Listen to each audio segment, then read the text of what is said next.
بسم الله الرحمن الرحيم عن ابن عباس رضي الله تعالى عنهما أن النبي صلى الله عليه وسلم بعث معاذا إلى اليمن فقال: اتق دعوة المظلوم فإنها ليس بينها وبين الله حجاب. رواہ البخاری۔ نبی کریم صلی اللہ علیہ وسلم نے حضرت معاذ رضی اللہ تعالیٰ عنہ کو جب عامل بنا کر یمن بھیجا تو آپ نے انہیں ہدایت فرمائی کہ مظلوم کی بد دعا سے ڈرتے رہنا کہ اس کے اور اللہ تعالیٰ کے درمیان میں کوئی پردہ حائل نہیں ہوتا۔ دوستو، نبی کریم صلی اللہ علیہ وسلم نے جب سیدنا معاذ کو یمن کی طرف حاکم اور عامل بنا کر بھیجا تو آپ نے ان کو بہت سی ضروری نصیحتیں فرمائیں، اور ان میں سے ایک نصیحت یہ تھی کہ مظلوم کی بد دعا سے ہمیشہ ڈرتے اور بچتے رہنا۔ اور ظاہر ہے ان کے ذریعہ سے یہ پوری امت کو پیغام دیا جا رہا ہے کہ کوئی بھی شخص وہ مظلوم کی بد دعا سے ضرور بچے۔ ہر مسلمان کے لیے ضروری ہے کہ وہ مظلوم کی بد دعا سے بچے۔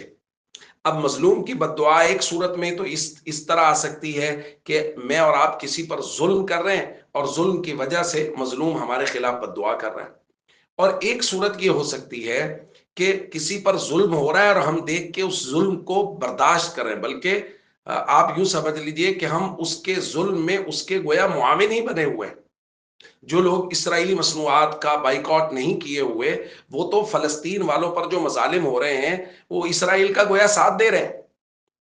تو اب اگر فلسطین والے بد دعائیں کریں گے، اور اس وقت پوری امت کا اتفاق ہے کہ اس وقت سب سے زیادہ مظلوم امت کا طبقہ وہ اہل غزہ و فلسطین اور اہل رفح ہے، ان کے اوپر کس قدر مظالم ہو رہا ہے۔ اور میں نے اور آپ نے وہ ویڈیوز دیکھی ہیں، سفید ریش بزرگ اپنے خاندان کے کٹے پھٹے جسموں کے اوپر کھڑے ہو کر عرب ممالک کے حکمرانوں، عجم ممالک کے، اسلامی ممالک کے حکمرانوں کے خلاف بد دعائیں کر رہے ہیں۔